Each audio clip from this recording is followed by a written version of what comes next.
just to let everybody know. Okay, you will need to click that. Gilles has asked if it's possible to have the link to the Facebook group. So if you don't mind, I'm just going to put that in there as well.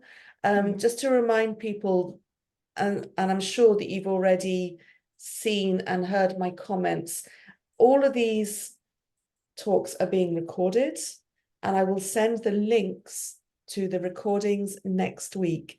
In the meantime, as soon as I have the recordings, I'm also uploading them to Facebook, so to our Facebook group, so you can watch the recordings beforehand. So I'm doing that as I can, but it takes a bit of time to edit and record and upload. All that technical stuff takes a while.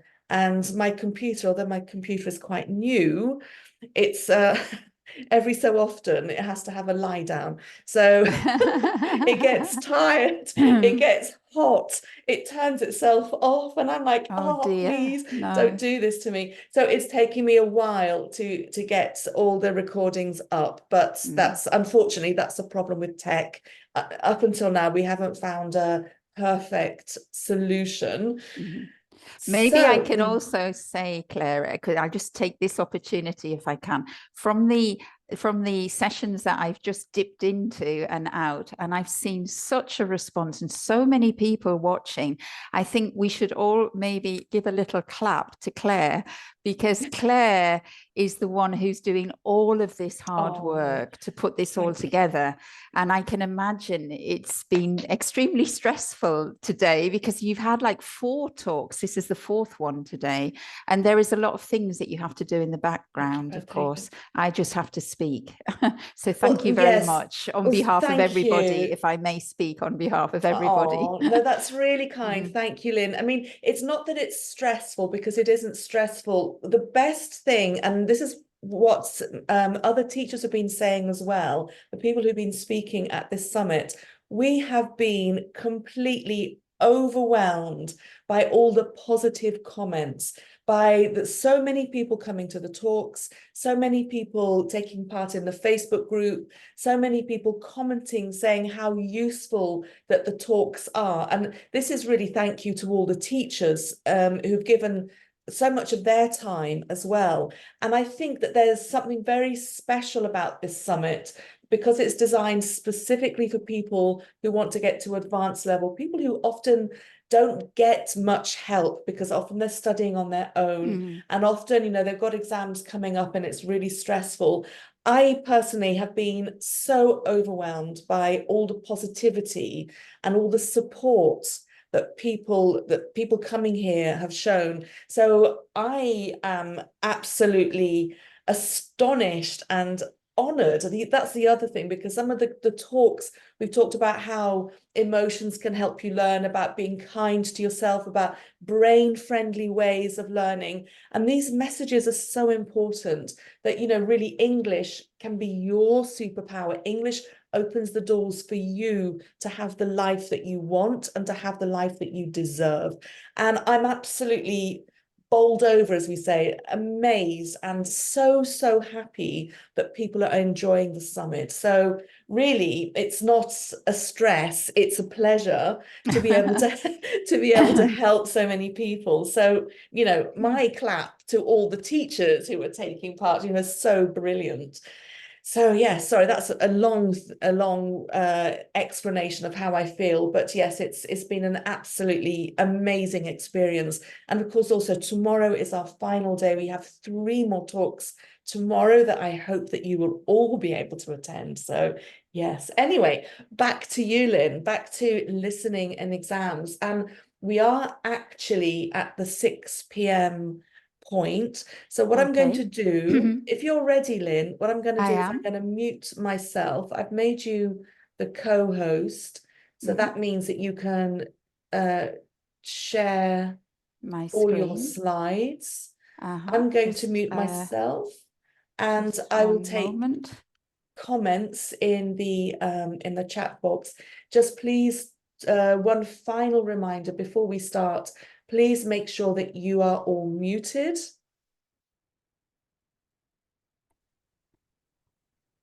And you're muted now yourself, I think. Yeah.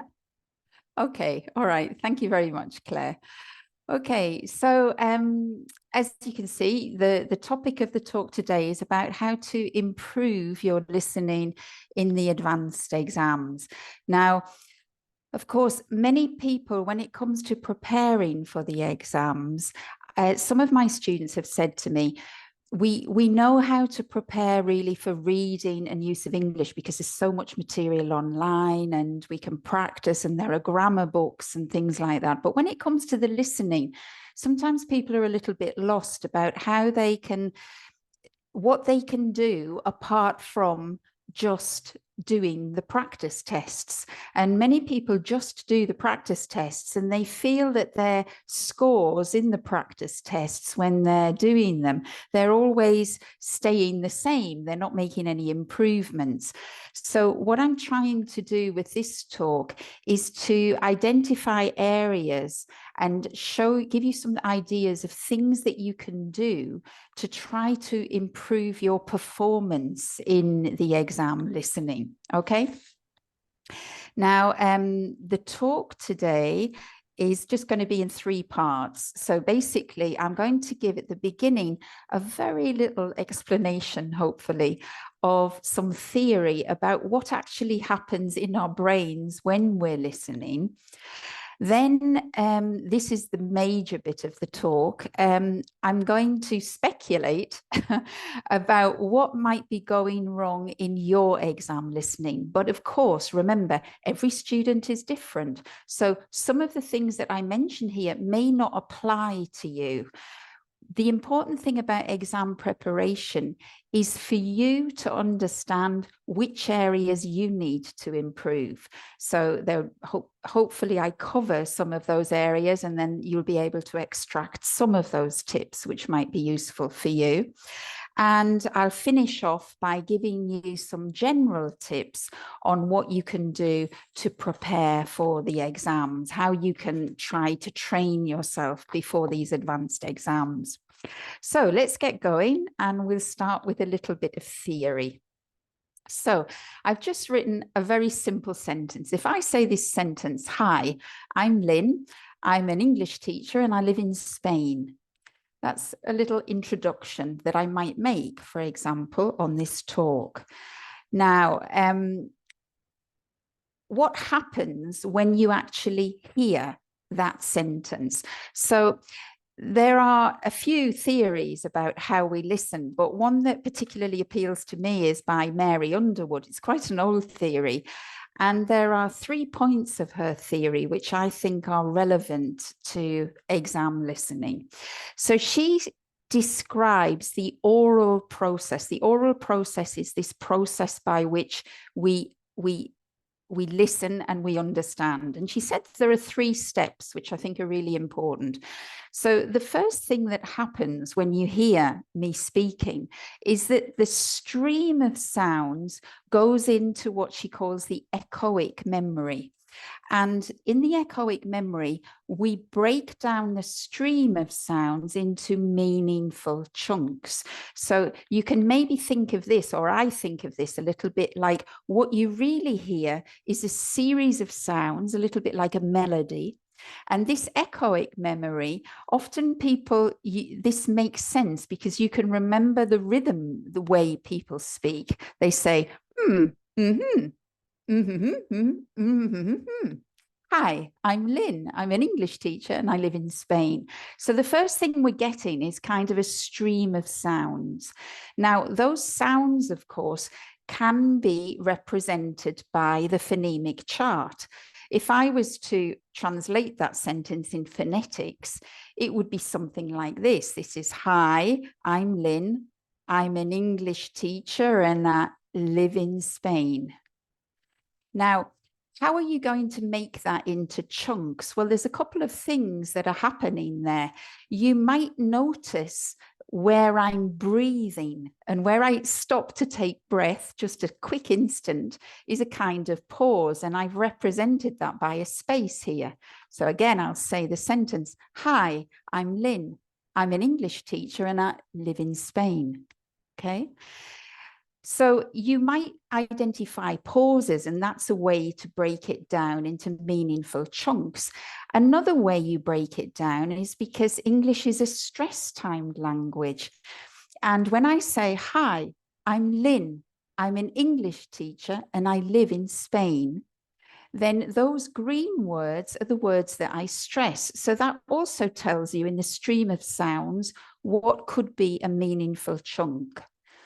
Now, after we recognize the chunks, what happens then is our short-term memory comes into play, and we try to process those chunks. We try to match them to words that we know, and we try to extract meaning from them. And then there is a third step. Now, of course, all these steps happen whoosh, very, very fast. Okay, we don't think about them. They're all subconscious.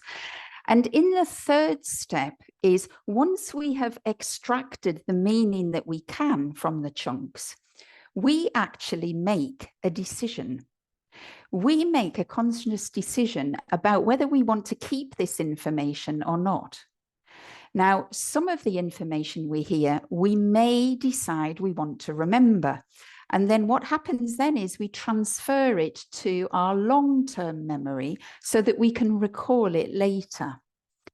But the interesting thing about this bit is that the way there has been research done and the way we store what we hear in our long-term memory is not the sounds of the phonetics. So the way that we store it is we actually recode it. Now, the proof of this is if I ask you, if you listen to something and then I say to you, oh, what did that person say? Often you can't remember the exact words that the person said, but you can remember the gist of what they said. So for example, that sentence probably is put into our long-term memory, maybe a little bit like this. Maybe we can remember that I made a salutation. I said hello, but maybe you can't exactly remember. Did she say hi? Did she say hello? Did she say good morning, good evening, good afternoon? You can't remember, but you know that I greeted you. You know my name. Hopefully you would remember my name. Sometimes we forget the name, but we know that we should know it. You might have remembered that I'm an English teacher and you remember the residence that I lived in Spain. But for example, maybe you can't remember that I said I live in Spain. Maybe I could have said I work in Spain or my house is in Spain. Okay, so you can't remember the exact details, but you remember the chunks of meaning, and that's the way you record it. One more thing of theory before I stop, and then you'll see in a moment why this is important. The other thing about the theory of listening is that context is really important. Now, the context I've written here can free up your brain power. Now, what I mean by this is that process that we just talked about, the oral process, those 3 steps, that happens very, very quickly. But listeners who have a feeling of the context that the language is coming in, if they understand the context, then what listeners usually do is they predict to a large extent what they actually hear. Now, if you predict, then it means that you don't have to do those 3 steps in all their little minute detail.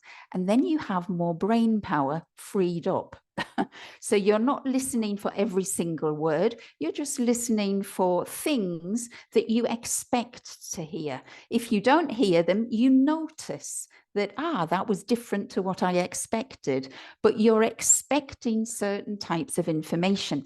Now, this context is very, very powerful, because if you remember when you were a beginner, if you knew the situation, if you knew this was a situation in a room, sometimes maybe people spoke to you in English when you were an absolute beginner and you didn't understand everything, but you kind of knew they were being friendly, they were telling you where they were from. You might not have understood all of the words, but you understood the context, and that helped you understand and communicate. Now, this also is true at higher levels as well, okay? Now, what is going on wrong then when we're listening in exams? So these are the things that I believe are going wrong if you're not being successful in the exam listenings. So the first thing is, I'm going to say, in the exam, do you think you are recognize the context of the words you are hearing? And my top tip here is be aware of the context. So what do I mean by that? So have you had the experience that when you're in your English classes, you think, the listenings in the textbook, I understand them all, but when it comes to the exam, it's really difficult. The exam listenings are much more difficult than the textbooks. Now, some of the students say that to me, and I don't fully believe that. I think what's going on is that when you're doing the textbook, the normal textbook in a class, before the teacher puts on a listening, before the unit brings up the listening exercise, they have activated the context before. They've shown you a picture and they've asked you in pairs, what do you think about the picture? Or maybe you've done a vocabulary exercise, or maybe you've done a reading about the topic before you do the listening. And you're very, I'm going to say, warmed up to the topic. So what happens in exams? In exams, people are nervous. They go in the exam. They usually have some time to look at the questions before the audio starts. But a lot of people, when they're doing this, they freeze. Many people ignore the instruction, and the instruction where it says answering questions 5 to 10, in the instruction, there is actually information about the context. The students who are panicking in exam situations, who are nervous, they don't read the instruction. What they do is they immediately start going and they're trying to read the questions to prepare before the audio comes on. But what I notice is that many students, what they do is they get their pencil, and I see them doing this, and they are sight reading. They're trying to skim read the questions very quickly, sight reading, but they're not processing the language. What they're actually doing is they are scanning the questions until they arrive at a word that they don't know. And they go, I don't know this one. What's this one? And then they start to think and they go, okay, it could mean that. And then they scan again until they find another word that they don't know. But what you're not doing is you are not engaging with the context.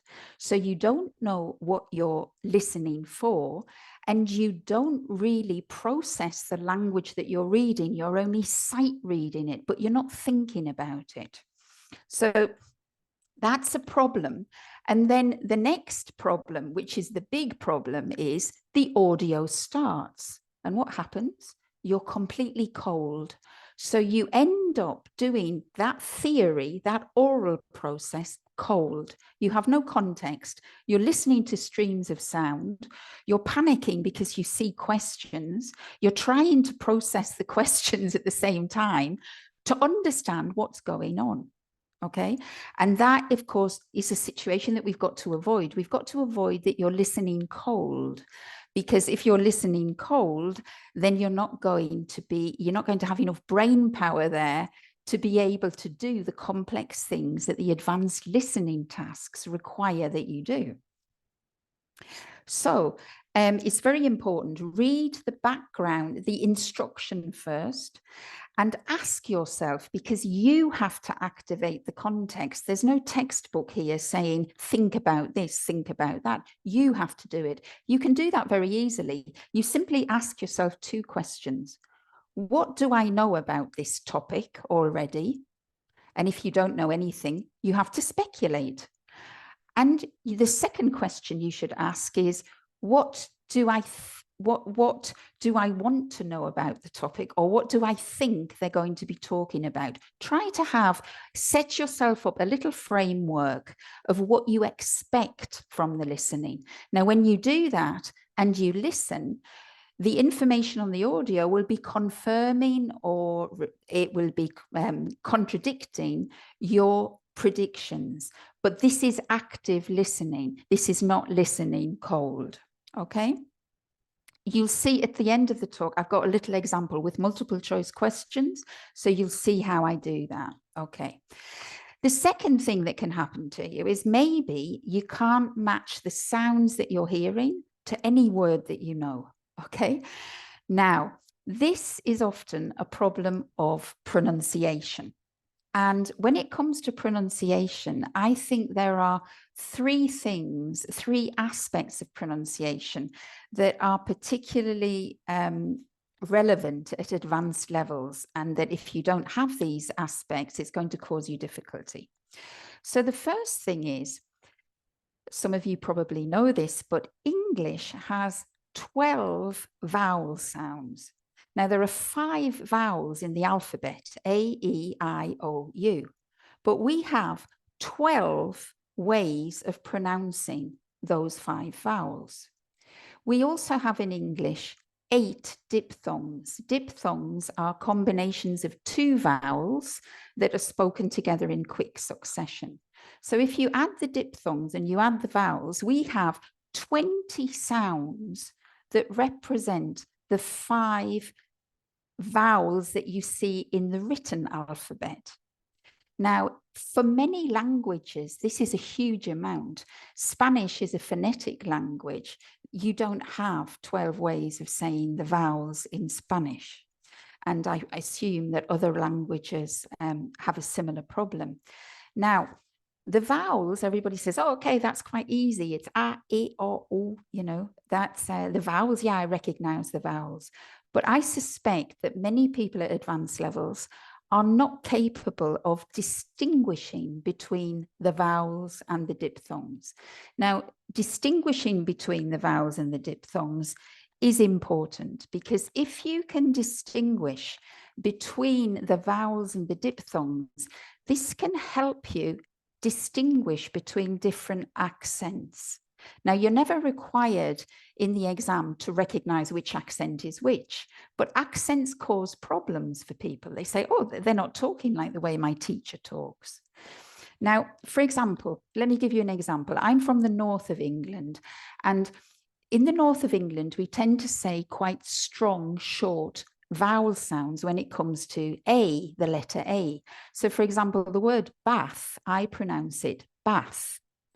Claire, I think you're from the south, and accents from people with southern accents, or accents more in the southern parts of England, they, instead of saying the vowel sound A, like the way I say it, they use the long vowel R. So they say bath. I hope I said that right, Claire. They try to say bath. Okay. Now, that's not a problem. But you need to recognize that there has been a vowel shift there between groups of speakers. We have a similar thing going on between British accent and the New Zealand accent, for example. The word bread in English is written B-R-E-A. Is the pronunciation of the combination E-A, bread. But if you go to New Zealand, they'll say breed. They say E, a very short E.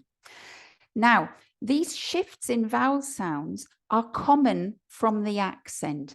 If you can distinguish the different vowel sounds, when you're presented with a new accent, your brain is very clever. At the beginning, it might find it difficult, but as it starts identifying, this vowel sound is actually, it's a little bit different to the one I'm used to, but your brain will start recognizing that vowel sound has been replaced by another one consistently. And then it helps you to tune into different accents if you have this sensitivity, okay? The second aspect of pronunciation that needs looking at, and you need to be sure that you master it, is word linking. Now, word linking it's a technique that we use so that we can, in English, speak faster. And English is a stress-timed language, and there are moments where we really have to speak fast, which is usually the weak words. Now, word linking can change the stream of sounds that you're hearing. And if you have difficulty with word linking, then you might find you're not able to break down the language into the correct meaningful chunks in the oral process.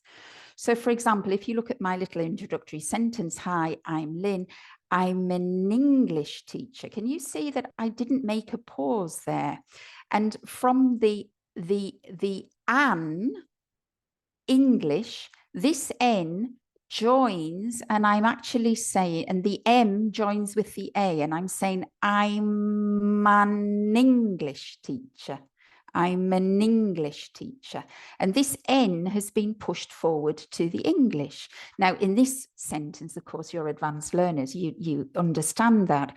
But there are other occasions where that might cause you difficulty in identifying a word. So you need to be aware of word linking. Okay, there are other aspects of word linking. I haven't got time to go into them now, but that's an area of pronunciation that's maybe worth looking at, you know, if you find that you're having difficulty separating the words. And the third area that is very important is to do with the weakening, the pronunciation of weak words. Now, surprisingly to me, there are still people at advanced level that don't understand, if they haven't had pronunciation training, they don't understand that English is a stress-timed language.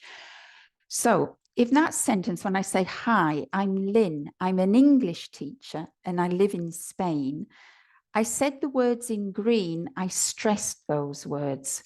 Now, how did you hear that they were stressed? You hear that they're stressed because they're slower than the other words. They have high quality pronunciation and they are louder. Those are the three features of a stressed word. It's louder, slower, high quality pronunciation. Now, those words will not cause you any difficulty usually in the listening because you'll hear them. The words that might cause you difficulty are the weak words, which are here in between, because weak words, we have to say them very quickly before the next strong word. And so in order to say them quickly, we actually weaken the pronunciation. And suddenly you'll find that there are words that, if you look them up in the dictionary, that's not the phonetic transcription of it in the dictionary. In my sentence, as an excellent example here, look at this word and, which is the strong pronunciation, I, which is the pronunciation of I. Listen to how I say it. I'm Lynn, I'm an English teacher and I live in Spain. Anna, Anna, Anna, is that a person? Anna, is that a person?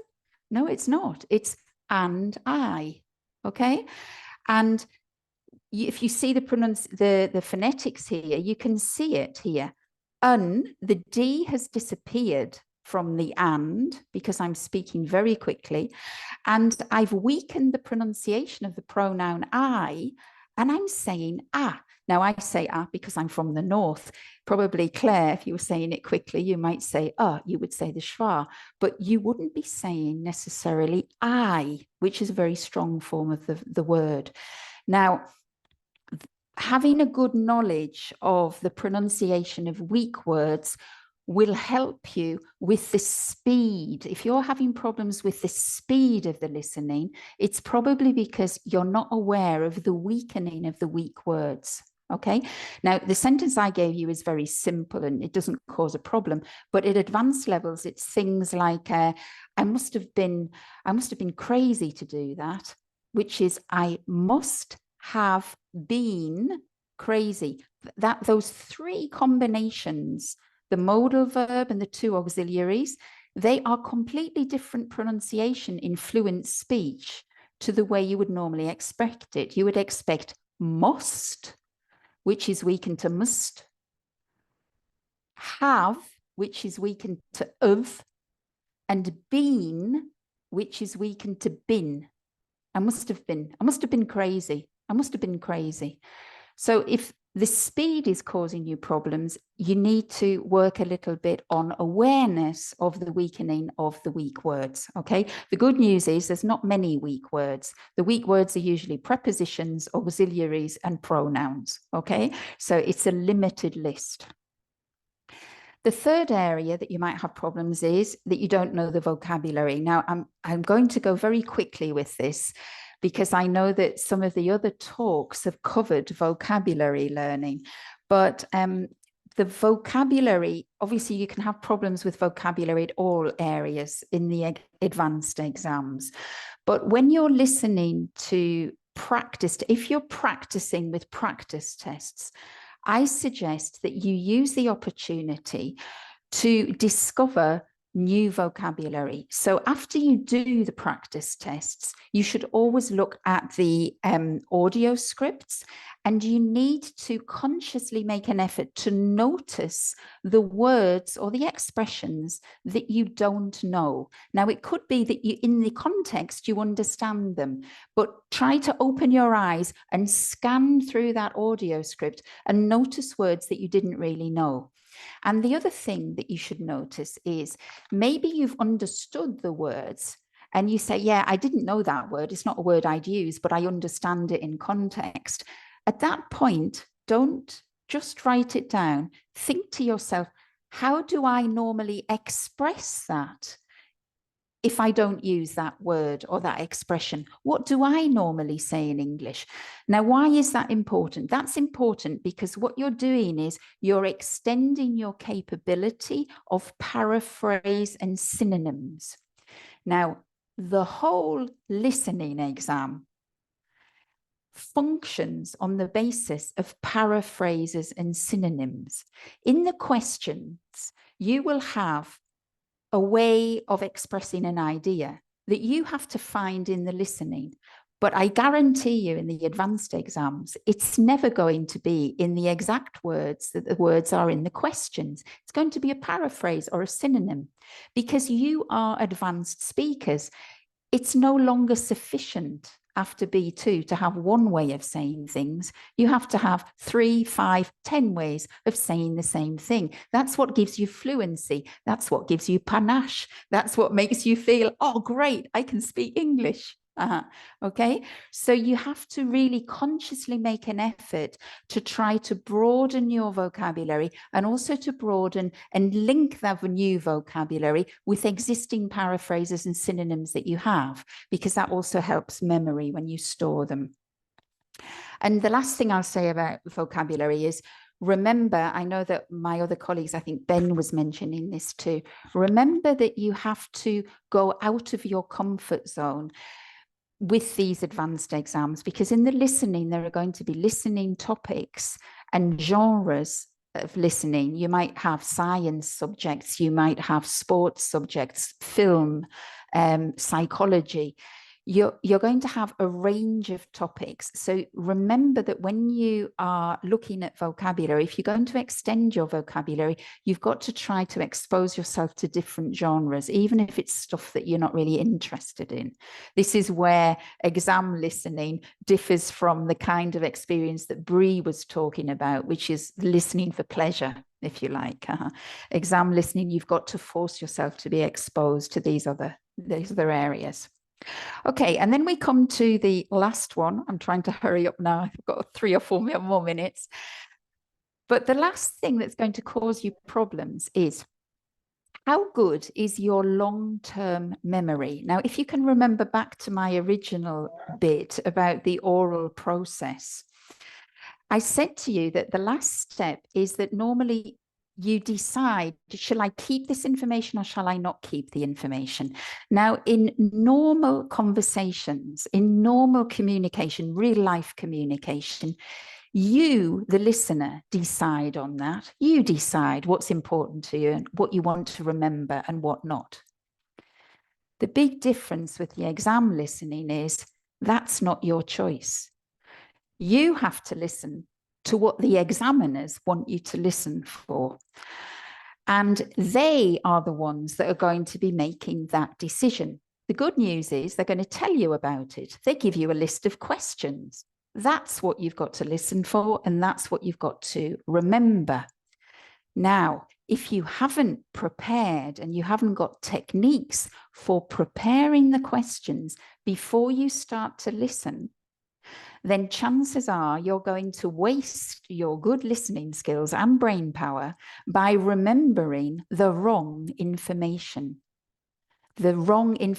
which will allow you to answer the question correctly. Okay, so it's very important that you feel confident when you go into the listening exam that for every task type, you know that you can prepare the questions, activate the context, and have some techniques before the audio even comes to you, because that will improve your chances of getting the correct answers. Now, I've only got a little bit of time left, so I'm going to look at one task type, which I think is common to most exams. I'm most familiar with the Cambridge exams, the CAI, the proficiency, the IELTS exam. But I think in all exams, really, the very common task type is the multiple choice. So I thought I'd just look at multiple choice questions and try to demonstrate to you how you can prepare those kind of things. So the first thing is, if you remember from earlier, I said you have to activate context. So you have to read the instruction. This is an instruction from a CAI exam, okay? And it says, you will hear an interview in which two journalists called Jenny Langdon and Peter Sharples are talking about their work. And then it says, for questions 15 to 20, choose the answer which fits best according to what you hear. Now, this is why most people don't read the instruction. If you've been preparing for the exam, you know that this is the multiple choice. And so maybe on the exam day, you're nervous, you go straight in and you ignore that and you start reading the questions. But the context is here in the instructions. I can highlight it, right? There's the context. You're going to hear two journalists called Jenny and Peter talking about their work. So now I'm going to activate the context. Remember, I told you, ask yourself two questions. Journalists, right? So Lynn, what is journalist? What do I know about journalism? Well, these are all, I'm speaking quickly because these are the ideas that are flashing through my head, because this happens very, very quickly. You have to activate the context very quickly. So I'm saying journalists. Okay, there are journalists that write things in newspapers. There are journalists that are on television.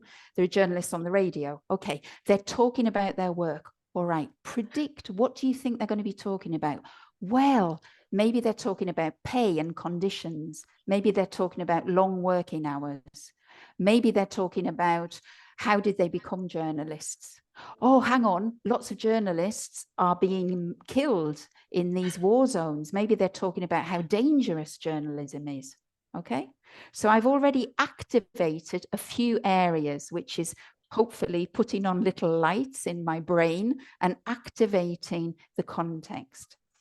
The next step is I've got to prepare the questions. Now, usually in CAI, I think they give you 70 seconds for this, okay? So what are we going to do? Now, we're not going to sight read and look for vocabulary that we don't know. That's a big mistake.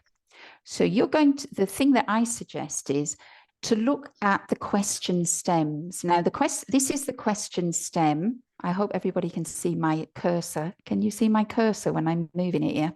Great. So this is the question stem, and these are the alternatives. Forget the alternatives for the moment. Focus on the question stem, and you have to identify, what am I listening for? Now, there are two types of question stems. This is a direct question stem. You can tell a direct question stem because it's got a question mark, okay? These are very, very easy to process because this is the way we understand information. So this question, it's very clear, really, what you are listening for. I can highlight bits. I'm listening for something that Jenny's suggesting about the person she first worked with on her first national daily newspaper.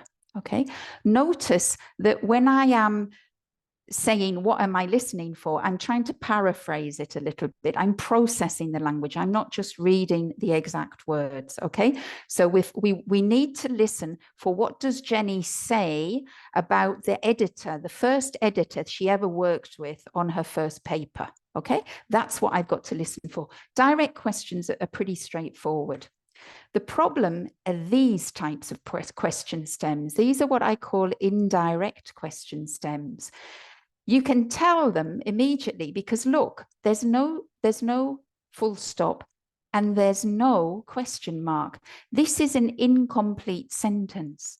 And when I read this, when Jenny got her own daily column on the newspaper, she felt, okay, imagine I'm panicking in the exam. I read that and I think, yeah, I understand that.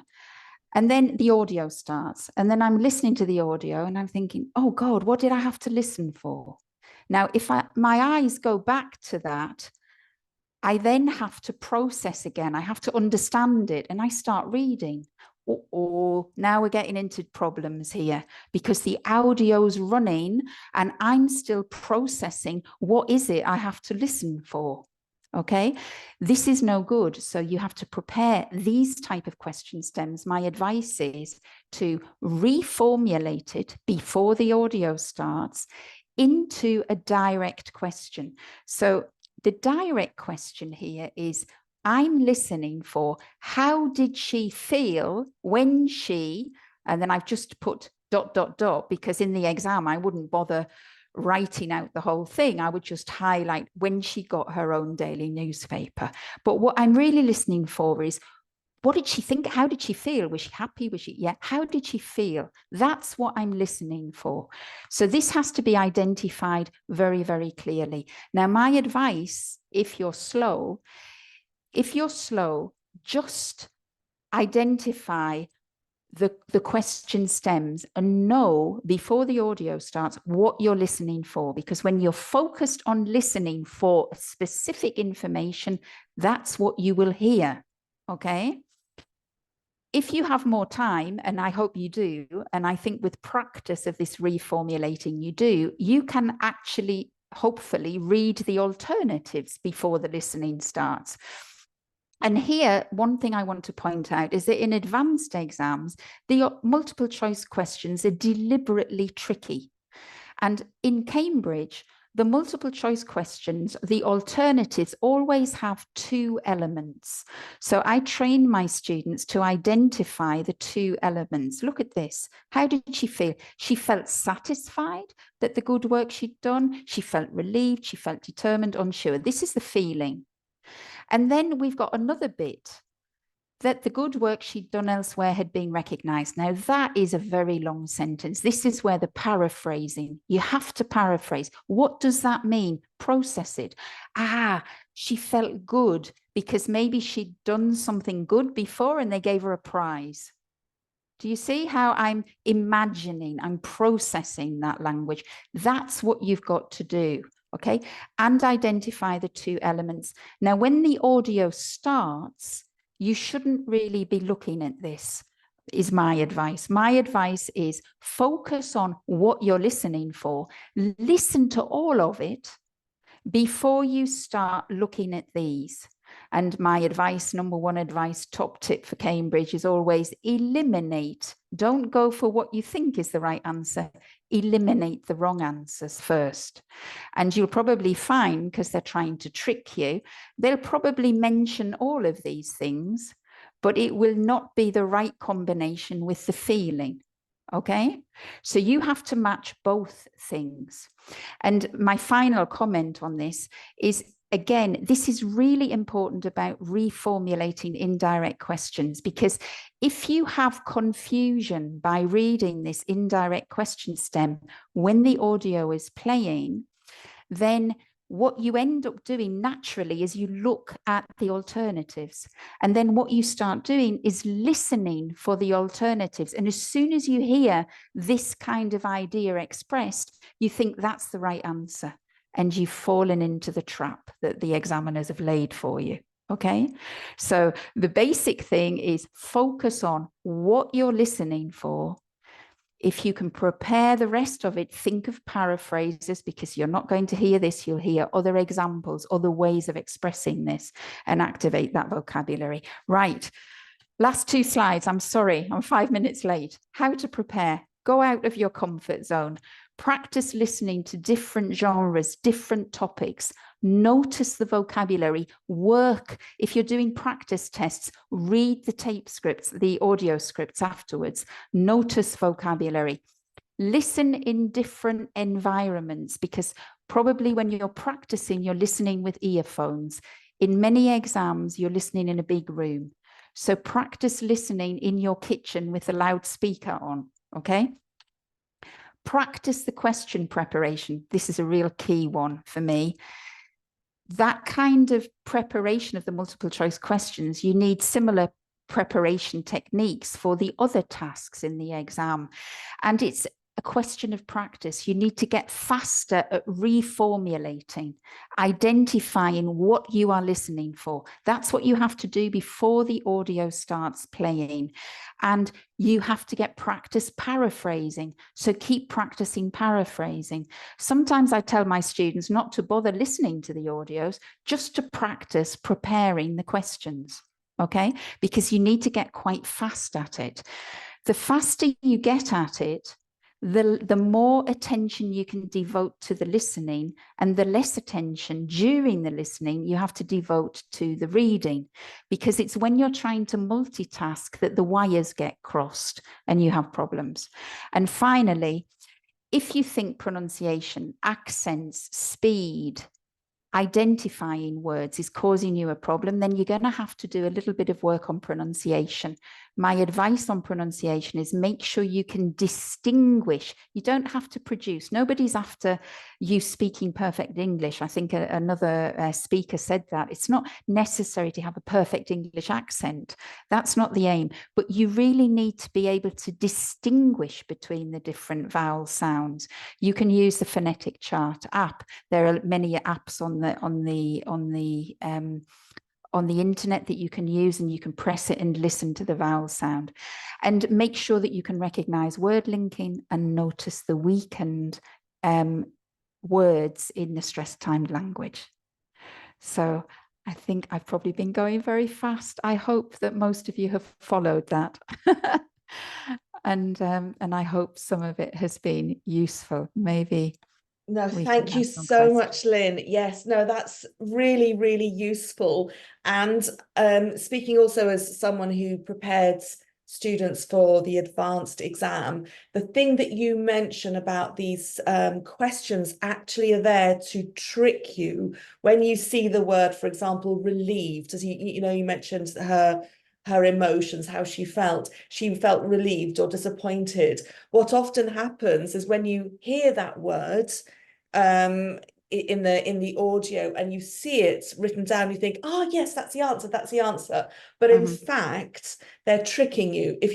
My experience is if you hear the exact word, it's probably it's usually not the right answer. Exactly. So I think your tips about reformulating those questions and getting fast at reformulating the questions is going to be really, really helpful, because if you can paraphrase what, as you said, the words and use synonyms, and if you can reformulate the questions, then you're not doing that multitasking, because it's a complicated exam. If you've got all that reading to do and all that listening to do, then it's not really easy for our brains to do 2 things at once. So I think that's super helpful. In fact, yes, I've got some really, really lovely comments coming through. I do have a couple of questions from the comments. Thank you for the really useful tips. It was very helpful. Wow, very helpful and informative.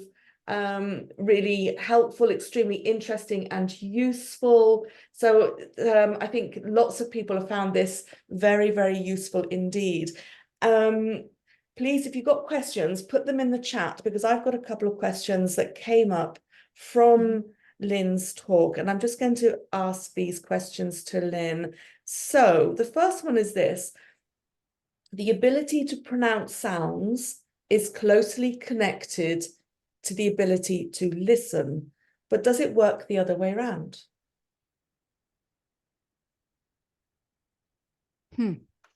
I don't know. I mean, can I say I don't know? Hands up, I don't know. I'm trying to think about how is it like in music. I'm not sure about that because, for example, I'm not very, I love music. Well, I'm sure lots of us love music. You know, I think I can sing. I try to sing in the car, or you do karaoke and you realize, oh no, you can't sing. But we are able, aren't we? We are able to recognize notes. We're able to recognize the difference in singing, but we can't produce them. That happens to me with music. So maybe it's not that. You don't have to produce the sound to be able to distinguish it. And this is what I say. I mean, for listening, I mean, it's great if you can produce it and distinguish it. That's wonderful. Then you probably be speaking like a native speaker. But for listening, particularly for me, generally actually with my students, when I teach a lot of pronunciation to my students, I always say to them, my aim is not to take away your accent, because I think your accent is part of who you are. It's part of your identity. But pronunciation is very important for listening. It's because if you can't tune in to variations of the sounds, then probably you might be misinterpreting the sounds. Many people, for example, the classic 3 vowel sounds that cause difficulty for speakers of English are these sounds. There's the schwa sound, which is the there's a strong vowel sound, which usually doesn't cause a problem. So I'll give you a nice strong vowel like ah. And ah is a very muscular sound. I actually use muscles in my mouth and my face to produce the sound ah. Right? So it's a big strenuous thing. That's a strong vowel sound. But then we have the weakened vowel sound. You've probably heard of this, it's called the schwa sound. And when I produce the schwa, if you look at my mouth, so the ah, you can see my mouth is muscular, open. When I produce the schwa sound, it's ah, and then there's another sound in English which people have huge difficulty with, which is ah, ah, Now the sound is a very tricky sound because that's the sound in words like mother, but.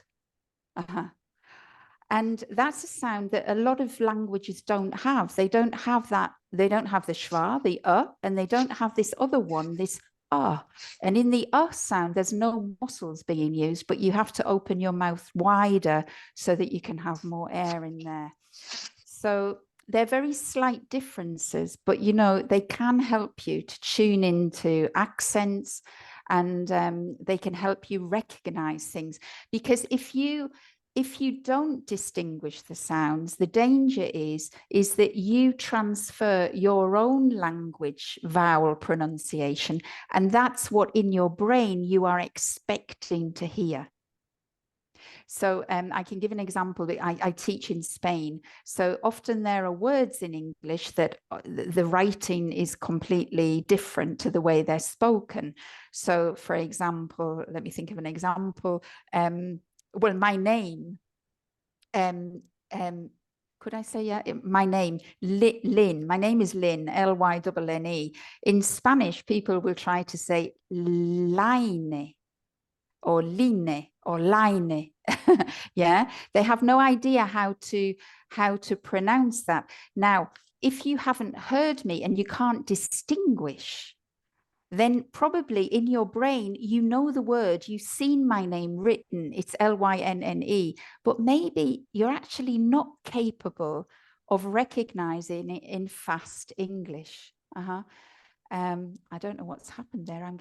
Can you still see me? I'm suddenly getting... Yes. I am still in there because I'm getting some kind of board up. Yeah, I can see that as well. I don't know why this is happening. Okay. It's All gone. Right. So sorry, what I was going to say was that, of course, when we read foreign words, our natural instinct is to read them in our mind's eye or in our mind's ear with the pronunciation that we would put on it. I can see many foreign names here I have no idea how to pronounce. I can see, for example, Oleg Ekaterinin. I'm probably pronouncing it very badly, I'm sorry. But you see, because my instinct is to pronounce it with the English pronunciation. If I'm not aware of the way that that language is pronounced, then I have no chance of recognizing it afterwards. So I hope that's answered the question. Perfect. Thank you very much. Yes, I think that you're making a really good point about the fact that the vowel sounds are going to be different for other people, and you really need, depending on the language as well. And as you said, that we have all these kind of muscular sounds. Someone's mentioned things like glottal stops. Yes, in fact, we have different sounds that perhaps you don't have in your first language, and knowing how those sounds work with other sounds is going to help us to sort of understand how we pronounce new words or names and so on. So yes, and I would like to put it into context, because I'm sure that some of you are thinking, oh my goodness, if I'm preparing for the advanced exams, I haven't got time to work on pronunciation. We have to put this in context, okay? What I'm suggesting to you by going away and studying a little bit of pronunciation is because if you find that you're constantly practicing the listening exams, but you're not making improvement, this is the background to my tip. My tip is to try to help you get better, okay? And if you're going to really improve, I think pronunciation is one of the ways. Working on a little bit of pronunciation might give you quite a lot of impetus for the future. It's like the way grammar works, you know. Grammar is a set of rules. Children don't learn grammar when they're learning their native language. We use grammar because it's a quick, fast fix for us to advance further in the language when we learn our second language. And I think pronunciation, a few classes in pronunciation can give you a little push, and it might advance you further. And pronunciation is often neglected because, especially at lower levels, up to B2 level, you know, you're focused on vocabulary, you're focused on grammar, you're focused on, it's all new, and pronunciation doesn't have a priority. But when you are moving into advanced levels, pronunciation becomes important, I think. For me anyway, I think it's got great importance. Mm-hmm. Lovely, thank you. A couple more questions if you have time. So one question is problems understanding numbers. So when I hear a number more than 2 digits long, I have to imagine it to recognize it. I'm stuck.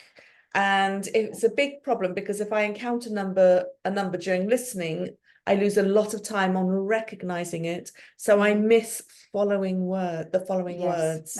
Yeah. A little tip for that. I understand that it happens to me when I listen to French numbers or Spanish numbers too. And of course, we all say numbers in different combinations too. So a little tip for that for you is that I think you need, it's obviously practice, but it's a sort of practice you can do in your daily life. So you're driving to work and you look around and you can see numbers and letters everywhere. You can see letters on the car license plates at the red lights in front of you. So you can practice out loud reading the letters, because letters also cause problems. Sometimes people get, like, for example, in the listenings, you might get a flight code, which is flight EKFHV 612 and you have to write it down. In IELTS, that sometimes you have to write combinations of letters and numbers. So when you're in the car, you can practice reading out loud the license plates. Okay, you can also read out numbers. You can look on signs. 562 kilometers to Madrid. 29 kilometers here. So as you're going, you're just reading aloud the signs. Any numbers around you that you see, you practice reading them aloud. And then with practice, you see that you can then speak and it's because you're rusty. It's because nobody speaks numbers to each other. You know, we all introduce each other. Hi, I'm Lynn. I'm an English teacher. Where are you from? All of that you can say, but who goes around speaking numbers to each other? Nobody. So the problem is you're out of practice. You just haven't got the practice. So it's just a question of practice now. Read things, read everything that's got a number. 5357. Okay.